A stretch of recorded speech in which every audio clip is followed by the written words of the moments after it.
घना जंगल है। चारों ओर पेड़ों की हरियाली फैली हुई है।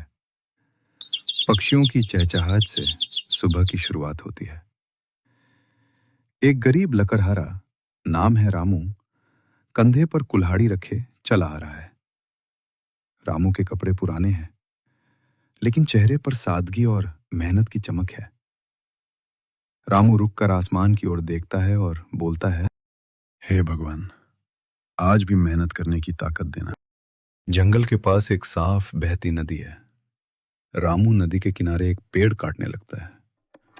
कुल्हाड़ी की ठक ठक की आवाज जंगल में गूंजती है। अचानक रामू का पैर फिसलता है। कुल्हाड़ी उसके हाथ से छूटकर नदी में गिर जाती है।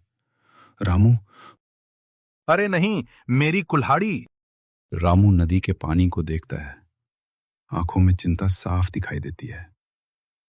वो नदी के किनारे बैठ जाता है। रामू, अब मैं क्या करूं? यही तो मेरी रोजी रोटी थी। अचानक नदी का पानी चमकने लगता है।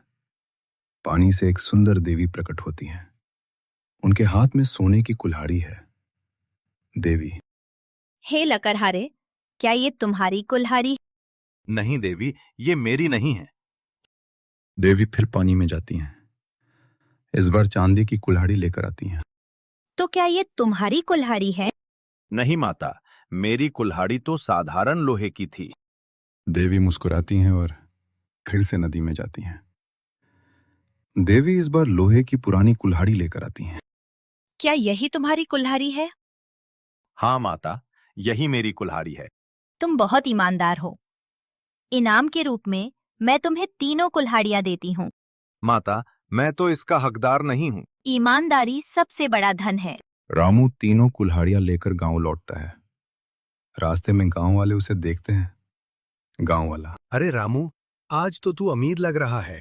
नहीं भाई, ये सब ईमानदारी का फल है। रामू अपनी झोपड़ी में पहुंचता है। उसकी पत्नी सीता बाहर आती है। आज देर कैसे हो गई? आज भगवान ने मेरी परीक्षा ली थी। रामू पूरी कहानी सुनाता है।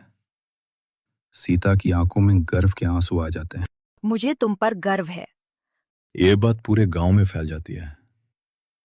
एक लालची आदमी, नाम है मोहन, ये सब सुनता है। अगर मैं भी कुल्हाड़ी गिरा दूं तो मुझे भी सोना मिलेगा। मोहन जानबूझकर अपनी कुल्हाड़ी नदी में फेंक देता है।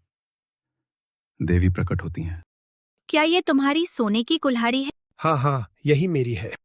झूठ और लालच का यही फल है। देवी गायब हो जाती हैं। मोहन को उसकी असली कुल्हाड़ी भी नहीं मिलती। मोहन शर्मिंदा होकर गांव लौटता है। रामू उसे समझाता है। ईमानदारी से ही सच्चा सुख मिलता है। गांव वाले रामू का सम्मान करने लगते हैं। रामू मेहनत और सच्चाई से खुशहाल जीवन जीता है। ईमानदारी हमेशा जीतती है और लालच हमेशा